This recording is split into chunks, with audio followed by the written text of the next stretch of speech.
Namo Buddhaya.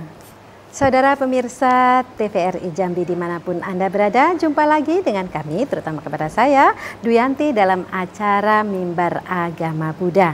Dan saudara, tentu saja di setiap kesempatan saya selalu berdoa dengan tulus, semoga Anda semua senantiasa dalam keadaan sehat dan bahagia dalam lindungan Tuhan Yang Maha Esa, kasih Buddha, Dhamma, dan Sangha. Kali ini saya tetap tidak sendiri karena kali ini kita akan bersama-sama membahas tentang Imlek, khususnya harmonisasi perayaan Tahun Baru Imlek dengan agama Buddha. Dan tentu saja kondisi ini masih dalam pernak-pernik Imlek. Kita ada di samping kita ada pohon yang sifatnya untuk merayakan Imlek, dan tentu saja kita baru saja merayakan Tahun Baru Imlek, khususnya pada tanggal 29 Januari 2025, hari Rabu yang lalu. Jadi baru saja. Dan di samping saya sudah hadir Ibu Ketua WBI Provinsi Jambi. Beliau adalah Ibu Tati Sumirah SPD. Ibu, selamat siang. Selamat siang, Ibu. Apa kabar? Baik. Masih perayaan Imlek ya. Betul. Saya ucapkan gongsi pacai. Ya. Oke, Ibu, tentu saja dalam perayaan Tahun Baru ya, terutama ini ngomongin Tahun Baru. Nanti ada beberapa yang ingin saya sampaikan kepada Ibu supaya Ibu bisa bersama-sama sharing, berdialog dengan kita supaya saudara kita tahu bahwa agama Buddha juga ada peringatan-peringatan yang sifatnya tradisi. Nah, bisa disampaikan? Baik, selamat siang. Namo Sang-Hyang Adi Budaya, Namo Buddhaya. Namo Buddhaya. Terima kasih Ibu Ya. atas undangannya pada siang hari ini.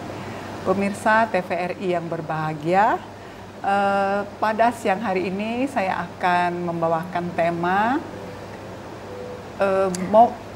harmonisasi Imlek dalam agama Buddha. Iya. Nah, tentunya itu, tentang harmonisasi ya, Bu ya. Ya. Tentunya sebelum kita ngomongin harmonisasi gitu kan, itu ada nggak sejarahnya?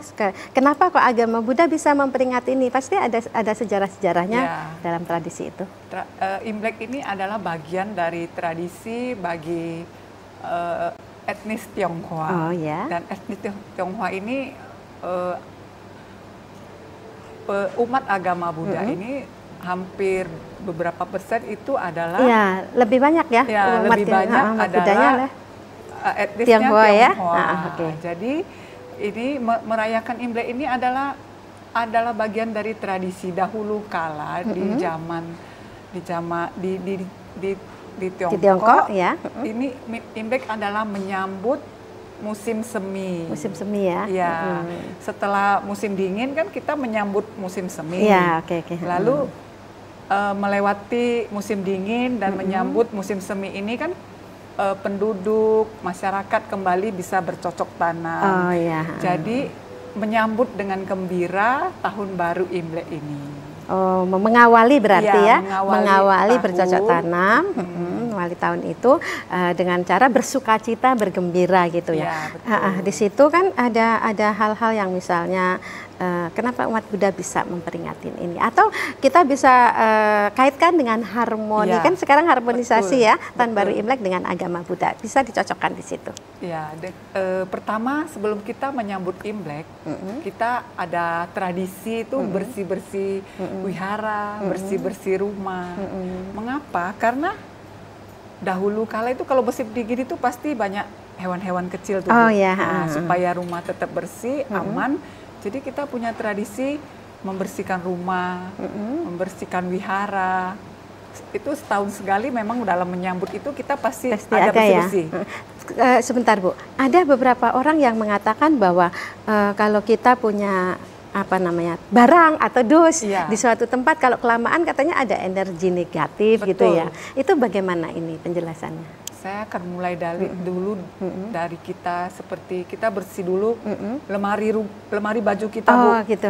Begitu kita buka lemari baju itu, lebih banyak yang terpakai atau yang tidak terpakai? Iya. Pasti banyak yang nggak terpakai ya. Pasti banyak yang tidak terpakai. Dari situ kita mengambil yang masih bisa layak, itu bisa kita sumbangkan, Bu. Oh, itu pun melakukan kebaikan berarti ya?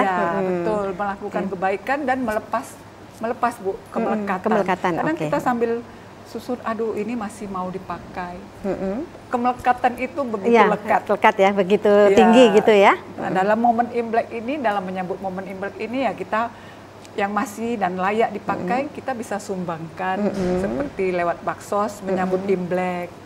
Ya, bisa kita berikan kepada yang lebih membutuhkan. Itu pun sudah bisa dilakukan dan sudah melakukan kebaikan. Selanjutnya kan mungkin ada tempat-tempat lain, karena nanti pasti kalau udah bersih rumah harus bersih wihara dong ya. Betul. Ah, di rumah masih ada nggak ini yang harus diterangkan supaya saudara kita semuanya tahu bahwa bersih-bersih itu penting? Ya, dalam bersih ya kita juga membuang energi-energi negatif dan ya? mengambil energi-energi positif yang harus kita kembangkan. Seperti tadi dari berdana. Itu energi positifnya berdana ya. Berdana. Negatifnya yang sudah nggak kepake dikeluarkan. Iya, betul. Dan terus kemudian rumah misalnya? Ya, membersihkan rumah. Jadi kita terhindar dari, kan tadi kan musim dingin kita menyambut musim semi. Kalau kita di Indonesia ini banyak musim hujan Bu. Musim hujan jadi ya kita kesempatan bersih-bersih rumah, mencuci, membuang yang tidak baik berguna, ya, tidak benar. Dan ya ganti gitu, menghias rumah. Menghias rumah biar supaya lebih bersih, lebih bagus ya. Iya. Terus kemudian tentu saja kalau udah bersih rumah berarti harus bersih wihara atau tempat ibadah gitu ya. Itu ada maknanya tidak? Ada maknanya, seperti kita di rumah Abu itu kita bersih-bersih tuh. Leluhur, altar leluhur kita bersihkan gitu. Sebagai bentuk hormat kita kepada para leluhur. Di samping, maksudnya di samping itu kan wihara, biasanya kan kalau Imlek ada nggak sembayang, tradisi sembayang di wihara? Ada. Berarti wihara juga harus dibersihkan gitu ya? Betul. Betul, wihara tuh dibersihkan. Jadi umat yang datang untuk membersihkan altar leluhur mereka bisa melihat, oh ini bersih ya gitu. Mereka pun dengan senang hati altar leluhur terawat dengan baik gitu, bisa berdoa untuk dengan leluhur baik, dan patidana kepada leluhur dengan baik. Ya. Sebelum kita sampai leluhur, kan kita gini, maksud saya altar Buddha ya pasti ada kan ya. Altar Buddha itu selalu ada dibersihkan atau tidak, kemudian nanti kan sebelum Imlek datang itu ada nggak sembayangnya di altar Buddha atau hanya altar leluhur saja? Ada, tentu kita mulainya bersih dari altar Buddha terlebih dahulu. Nah, biasanya itu ada tanggalnya. Oh, ada tanggal. Ya. Biasanya bersih-bersih altar itu 24 penanggalan lunar dan ke atas itu. Ke atas, oh 24 ke atas gitu ya. Biasanya mengikuti tradisi seperti itu, tanggal 24 penanggalan lunar Cina. Itu kita bersih-bersih. Oke, sampai bersih-bersih dulu Bu ya. Saudara pemirsa dimanapun Anda berada, jangan kemana-mana, kami akan kembali lagi setelah yang berikut ini.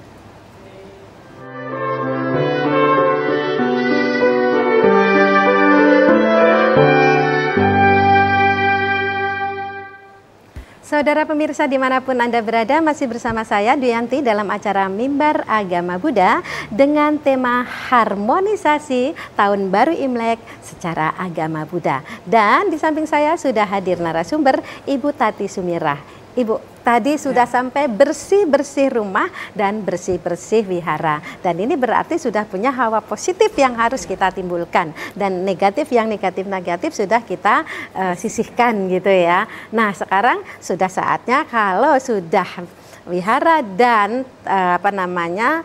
rumah Abu gitu ya sudah dibersihkan, berarti harus sembayang dong. Nah sembayang ini berarti sembayang kepada leluhur gitu. Betul. Ya. Nah apa maknanya, apa manfaatnya buat kita, buat generasi penerus kita, kenapa harus tetap melakukan sembayang leluhur? Baik, saya akan mulai dalam ajaran Buddha dalam Anguttara Nikaya 3 ayat 38 itu tertulis, Buddha mengatakan bahwa menghormati dan menghargai leluhur adalah bagian dari kebaikan yang seharusnya kita teruskan kepada anak dan cucu. Dalam ajaran ini Buddha mengatakan bahwa mereka yang menghormati leluhur baik dalam hal moral, cara hidup, dan tradisi yang diwariskan akan mendapatkan manfaat, kebajikan, dan mendapatkan kedamaian batin. Berarti sesuai ya, ini Ya, berarti betul. ada harmonisnya, ada kesesuaian, artinya agama Buddha dengan tradisi ini tidak bertentangan. Berarti ini Betul. harus dilestarikan, karena kalau tidak salah semua udah berarti percaya dan semua setuju ya. Betul. Adanya kita berarti karena Adalah para leluhur. adanya para leluhur dan mereka sudah memberikan tadi di Anguttara Nikaya ya. Betul, Anguttara Nikaya 3 ayat 38. Anguttara Nikaya 3 ayat 38 ya. Betul. Dan itu Ibu tadi mengatakan di situ itu bila tradisi ini bagus kan, baik, harus dilakukan supaya apa? Anak cucu kita berarti tetap melestarikan gitu ya. Betul. Jadi ini hal ini apakah harus tetap diberikan kepada anak cucu supaya nanti mereka masih melestarikan hal ini? Kalau kami di rumah, tentu kami sebagai contoh, kami orang tua ya. sebagai contoh yang diberikan kepada anak-anak. Jadi anak-anak kami itu Bu, kalau mau menyambut Imlek, mereka udah tahu. Mami, kenapa kok kita belum bersih-bersih rumah? Oh, mereka sudah ngomong gitu ya, supaya orang tua tahu ya. Kenapa jadi otomatis kita kok ya. belum buat kue ya? Berarti itu ada saat-saatnya tadi ya, kan sudah dikatakan. Dan anak pun dengan senang membantu. Nanti hari ini Sabtu dan Minggu tidak sekolah, kita bersih-bersih rumah ya. Kan nanti bantu saya sapu, bantu saya cuci. Jadi anak-anak, inilah tradisi warisan yang menurut saya baik secara agama maupun secara tradisi. Ya? Dan harus teruskan gitu ya. Dan harus diteruskan. Nah, anak-anak pun melihat kita, dia udah mengerti. Oh, ini kita udah mau menyambut Imlek, kita harus bersih-bersih rumah. Oh, kita mau sembayang. Nanti sembayang para leluhur, kita harus beli buah. Kita harus membersihkan buah. Setelah dibeli, buah-buah harus dicuci sebelum dipersembahkan kepada Buddha maupun kepada leluhur. Ya. Nah, dalam apa itu namanya persembahan, di persembahan itu kan kalau di tradisi asli itu kalau nggak salah saya itu ada baca apa saseng gitu ya, ada 3 hal itu yang dari udara gitu kan, dari darat sama dari laut. Ini kalau di dalam agama Buddha apakah dipersembahkan seperti itu tapi dengan cara lain, misalnya dengan cara membeli tidak mengerti, karena kita kan memang harus tidak boleh melanggar sila pertama yaitu pembunuhan, artinya kita harus berusaha melatih diri menghindari pembunuhan, atau memang karena kita kebanyakan umat Buddha ini adalah orang-orang yang vegetarian, apa diganti makanan-makanan yang vegetarian. Karena kita sudah beragama Buddha dan menyelaraskan tradisi, tradisi saseng ini sudah kita ganti dengan buah-buahan. Terus makanan-makanan kering. Oh gitu. Ya, tapi makanan yang basah juga nggak masalah ya. Yang penting kue dan ada itu Bu, kayak kue keranjang. Gitu. Oh, keranjang ya. Itu kan memang tradisi banget ya. Itu memang ada ya. Itu ya betul. Kue keranjang itu mengandung arti. Mengapa harus ada? Karena dari ketan. Ketan itu kan lengket. Nah, jadi maksudnya tuh melengketkan, merekatkan. Oh, merekatkan gitu. Keluarga, terus manis. Kan dia panggil tike tuh Bu, tike itu berarti manis, ke itu kue keranjang yang manis. Itu manisnya biar manis hubungan, manis dalam kekerabatan. Oh gitu, semuanya berarti ada makna atau artinya. Mengapa kok kita harus mempersembahkan ini? Itu berarti satu-satu ada maknanya. Kalau sudah demikian, pasti sore hari ini ya, sudah masuk sore hari. Saya lihat di TikTok itu ada yang namanya paikui ya. Kalau kita itu kan hari ibu gitu ya, kita selalu namaskara kepada orang tua, sudah kita biasakan di wihara. Tapi ternyata saya lihat di TikTok itu ada tuh yang paikui sama orang tuanya. Ini memang ada ya dan selalu dilestarikan seperti ini. Ya, setelah sembahyang leluhur malamnya kita kan menyambut Imlek. Menyambut Imlek itu ada sembahyang kepada Tuhan Yang Maha Esa terlebih dahulu. Setelah itu baru kita di hari pertama Imlek itu kami menghormat kepada orang tua dan anak-anak menghormat kepada kami. Gitu masih ya. ada tradisi itu, Bu. Itu ya. Jadi terus menurun, dan anak-anak pada saat paikui itu apa yang mereka senang? Mereka lakukan. Setelah mereka paikui kepada kami orang tua ya, angpau. Angpau, ya. Seperti contoh-contoh di sini ya. Tapi mereka, ini angpau ada uangnya nggak? Ada isi koin ini, Bu. Tapi gini, maknanya angpau kita tidak usah ngomong uangnya ya. Kalau uang itu relatif ya. Maknanya angpau itu apa ya? Angpau itu, ang itu merah, pau itu amplop, berarti angpau itu amplop merah. Itu sekedar happy-happy, senang untuk anak-anak, dan punya makna, Bu, kalau isinya itu tidak boleh ganjil dan harus genap. Diberikan kepada anak-anak atau orang tua atau yang belum menikah. Oh, berarti yang diberi itu yang belum menikah, dan yang memberi adalah orang-orang yang sudah menikah. Sudah menikah gitu ya. Berarti kalau saya ke tempat Bu Tati karena saya sudah menikah tidak dikasih angpau gitu ya. Oke, ini hanya sedikit betul, ini aja. Tapi makna yang paling mendalam adalah apa yang harus dilestarikan dan mengapa angpau harus diberikan anak-anak, dan nanti apa sih keinginan orang tua setelah memberikan itu. Ya, Angpau ini, Bu, juga apa ya, melatih kemurahan hati kita. Oh iya, di agama Buddha ada itu ya, kemurahan hati.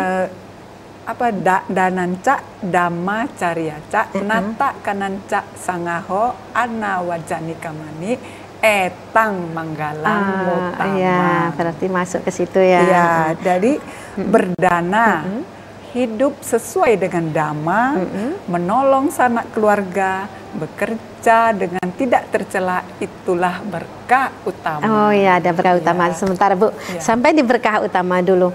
Saudara pemirsa, jangan kemana-mana, kami sudah sampai di berkah utama. Pasti Anda akan mengikuti dan ingin tahu apa kelanjutannya.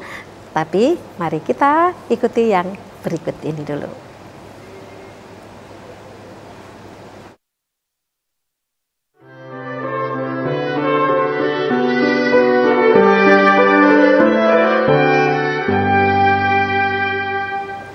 Saudara pemirsa dimanapun Anda berada, masih bersama saya Dwi Yanti dalam acara Mimbar Agama Buddha dengan tema harmonisasi Tahun Baru Imlek secara Agama Buddha, dan dengan narasumber Ibu Tati Sumirah SPD. Ibu tadi sudah sampai pada berkah utama yang selaras sesuai atau harmoni dengan hari Tahun Baru Imlek dengan Agama Buddha. Nah, tolong dilanjutkan. Ya, setelah tadi kita masuk ke hari Imlek dengan memberi angpau. Memberi angpau itu selaras dengan agama Buddha dengan memberi berdana ya. Kepada yang lebih tua ataupun anak-anak. Itulah keselarasannya dalam agama Buddha, Bu. Ya. Seperti lalu menghormat kepada yang lebih tua. Ya, yang muda karena tadi itu menghormat yang lebih tua. Itu apa maknanya? Ya. Dalam agama Buddha pun mengajarkan kita untuk menghormat kepada yang lebih tua. Oh iya, pujaca itu ya? Ya, menghormat kepada yang lebih tua dan menghormat kepada yang patut dihormati, dan itulah berkah utama. Jadi semuanya akan mendapatkan berkah di hari raya Imlek ini. Bu, saya masih penasaran satu hal. Tentang tradisi, gimana pun kan ini namanya Imlek, ada tradisi dan masuk agama Buddha. Apakah ini harus dilestarikan kepada anak-anak? Kenapa harus demikian? Apa korelasinya ini? Betul, ini generasi muda harus melestarikan tradisi ini, karena ini bukan hanya tradisi tapi juga selaras dengan agama Buddha. Dan ini kita sebagai anak-anak muda wajib, karena ini tidak bertentangan. Jadi kita harus melestarikannya. Dan ini dari zaman Buddha juga ada tradisi menghormati orang tua, ada juga memberi, dan ini sangat selaras dengan agama Buddha, Bu. Ya, tapi anak-anak sekarang itu sudah agak luntur. Betul. Nah, jadi momen ini berarti bisa kita sampaikan bahwa tradisi ini jangan sampai luntur loh, karena ini gitu.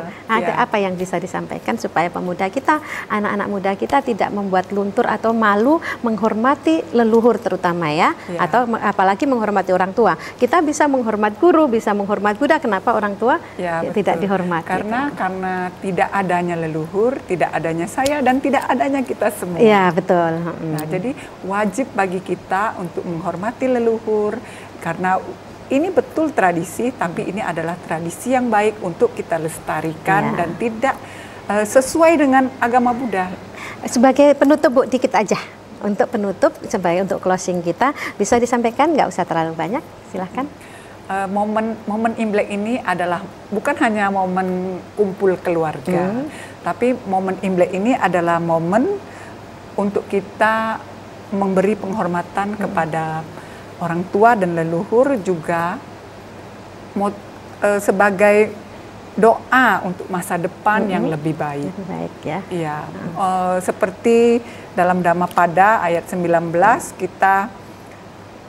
momen Imlek adalah momen untuk kita merefleksi diri dalam sepanjang tahun apa yang sudah kita lakukan, dan terus untuk memotivasi diri ke depannya untuk lebih baik lagi. Ya. Baik, terima kasih Ibu atas kehadirannya, juga penjelasannya. Saudara pemirsa dimanapun Anda berada, sebagai umat Buddha kita melaksanakan atau merayakan tahun baru Imlek ini sesuai dengan apa yang diajarkan Sang Buddha. Jangan malu untuk menghormati para leluhur, karena tanpa adanya para leluhur tidak ada kita. Makanya mari kita energi negatifnya kita buang, energi positifnya kita lakukan selama setahun berikutnya dan tahun-tahun yang akan datang. Semoganya semuanya sukses, bahagia, tentu saja mendapatkan apa yang diinginkan. Anu bedana Ibu. Terima kasih. Dan saudara, sampai di sini perjumpaan kita kali ini. Semoga kita jumpa lagi di kesempatan yang akan datang. Akhir kata sabe sata bawantu sukitata. Semoga semua makhluk hidup berbahagia. Sadu, sadu, sadu.